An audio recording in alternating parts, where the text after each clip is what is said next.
I'm Carolyn Holzman, and this is Confessions of an SEO. Our time together is about 15 minutes, give or take.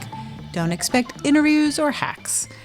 Now you know how I can tell when people who try to flatter me by email about confessions and then ask me to consider them for an interview, how I know they've never listened to the show. So here is where I'm going to share some of my SEO testing observations and my unsolicited thoughts about our industry. Welcome to Season 5, Episode 49 of Confessions. After this, there's only 2 more episodes in Season 5. I've been wondering not just about the topic for today, but for those 2 remaining shows, and maybe the last one, I'll go maybe go back and let you know which of this year's 50 plus episodes are my favorites. Last week's topic about how the server log showed me what Google was doing might just be my fave. If you want to check it out, it's called Written in the Logs, Google Others, Gemini Alignment. Now you can always find that episode, the most recent one, on confessionsofanseo.com. But not just the most recent one, you're going to find all of them, all 5 seasons, and soon, Season 6. So subscribe on whatever platform you get your podcast. It's a great way to support both this podcast and help others find it. The last couple of weeks, I shared about something new on the horizon, a way to get content roadmap, based on your existing blog content and what specific steps to power up the semantic meaning for both AI and search engines at the same time. The beta testing launched yesterday, and you're invited to apply. Previously, I had a Google form, but now the beta is on its own separate website, and I'll put it in the description. And if you're not that much into stopping what you're doing right now and looking that up, feel free. You can, text me or message me on LinkedIn, and I'll send it to you. Just look for my name.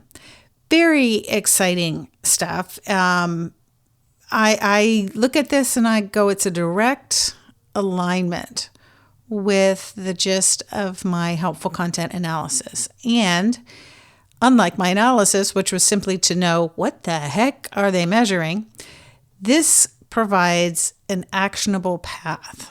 It turns all that AI noise into signal. Now, I've been thinking, I'll probably be writing the book of how we got here, and I do think it all starts with the helpful content updates. But anyway, I digress. Today, I thought it would be at least helpful to me to take a break from all this AI and helpful content and talk about what the hell we're actually doing in our businesses. I'm sure some of you are B2B, some are B2C. For myself, I'm a local business enthusiast. I love anytime I can spend my money with a local business. I understand that from being one myself for many years in my music typesetting and CD manufacturing days. From time to time on Confessions, I have talked about customer service. And no, not the AI kind, but the company and those tasked with keeping those customer relationships alive. And this week truly opened up my eyes that established businesses seem to be completely blind to an untapped source of revenue, of the money that they're leaving on the table, and how simple it is to bridge that divide. Now, there's some businesses, that are jonesing for all that sexy AI stuff, the next Google lead, but not a word to the customers or the clients who previously used their services. Now, I realized this. I'll share with you. I was having a house issue related, and one of the solutions was provided by the pest control people, and it was something they recommended for the garage doors. And they quoted for it, but also said, hey, while we can install it, just in case, if the door adjusts, you might also need to hire a garage door company to come out and recalibrate the door to the track. All right. Well, so me being me, I'm wondering, well, if I would need a garage door company at any point in this, what if they could do the same thing? And what if it was a little cheaper than the $1,000 we were quoted. And obviously, there would not be any additional charges because if the garage door people needed to recalibrate it, they would probably automatically price that in because their fingerprints would be all over the garage door, literally. Now, I share all the details because this is what makes it so fun. But damn it, I didn't have all day to search around to find a garage door company.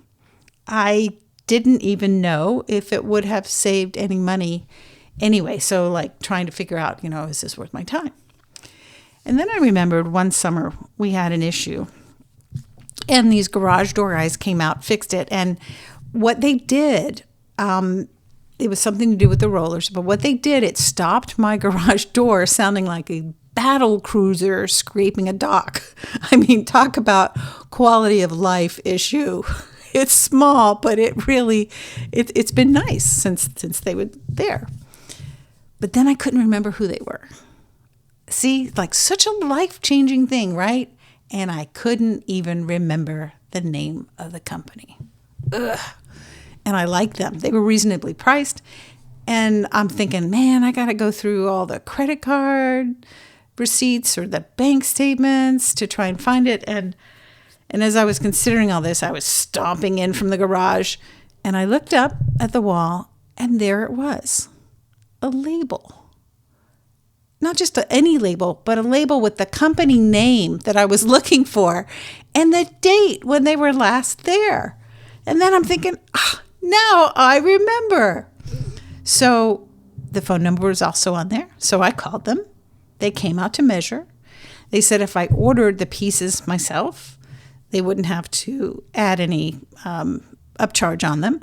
And they would install and make sure the door was operating smoothly. Boy, was that easy.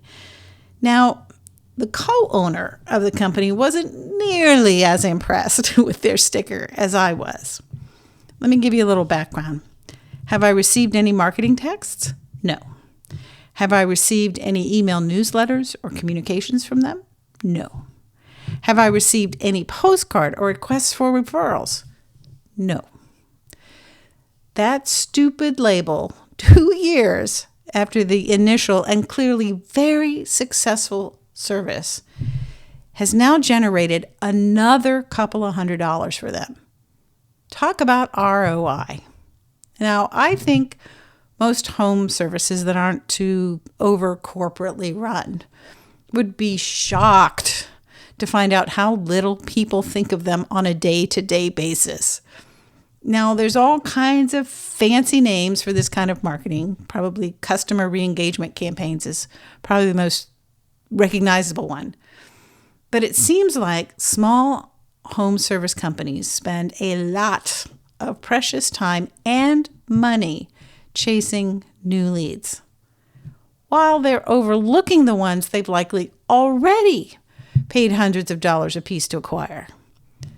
So here are businesses relying very heavily on third-party and often volatile platforms like Google to acquire new customers.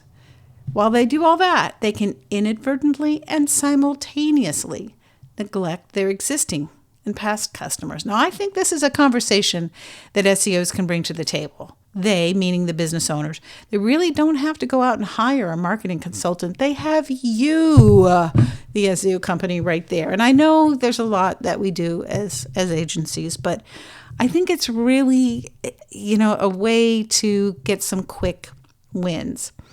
And there's some great ways to go about this. And it can all help the, whatever you want to call them, digital results, SEO results, whatever, it doesn't matter.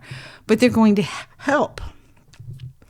Imagine you're able to bring in traffic to the site without a friggin' search engine. Sorry, I'm a little testy these days. You think like send an email, they click from the email and go to the site. SMS, same thing. Chat from the website, they stay on there. And the cool part, you're taking care of the customer and make it easier for them to remember you when trouble hits again. So I don't know if it's easier to remember or you stay in touch with them so they can't forget you. But how much easier is it on your customer not to have to work so hard to find you a second time? For instance, if any garage door company can do a good job and Carolyn is satisfied once her problem is solved, just how unique is any garage door company? Now, if I had more free time, I probably could have found another garage door company, likely played the same, and gotten a very similar end result. But that label, that stinking little, frankly unattractive label hanging out there for 2.5 years, slowly working its 25-cent magic, that turned into an easy $200 job for these guys. And I wondered, well, what's considered, an ideal percentage for return business? That's not a bad ROI, for 25-cent label turning into that. Well, I was thinking we talk about the 80-20 rule, right? So what is it? And it seems that businesses can balance their customer acquisition with the return business of previous customers. Like there's tons of stuff out there talking about it. And from what I gather, the average benchmark is to aim for at least 30% repeat business. Of course, in that scenario, there's still a lot of that budget going to drive 70% new customers. So I got to wondering, what if the goal might be to just flip that? Maybe this is the this version of the 80-20 rule, that you opt for 70% repeat or referral business from those customers and 30% completely new. And apparently, it can be as simple as a stupid sticker on a wall or a magnet on an appliance, and your customer will thank you for it, or they will thank your client for it. Oh, and in case you were wondering, going with a garage door company instead of a pest control company for the same service, the garage door company is significantly cheaper, in this case by over $500. Thought you'd like that. Anyway, that's it for me this week. Thank you for being a listener. I do appreciate the comments that come in. If you have one to text to me, you can go to 512-222-3132. Indexilla is my indexation tool, and you can find it at indexilla.io. Because now, more than ever, whether we like it or not, AI makes the indexation of your content into Google essential. So don't leave it to chance. Also, starting now, all paid levels of Indexilla accounts are receiving the crawl or no crawl reports. And that is the only way to get these reports now. It's exclusive. All right. Well, listen, thank you for being a listener. And until next week, I'll see you in the SERPs.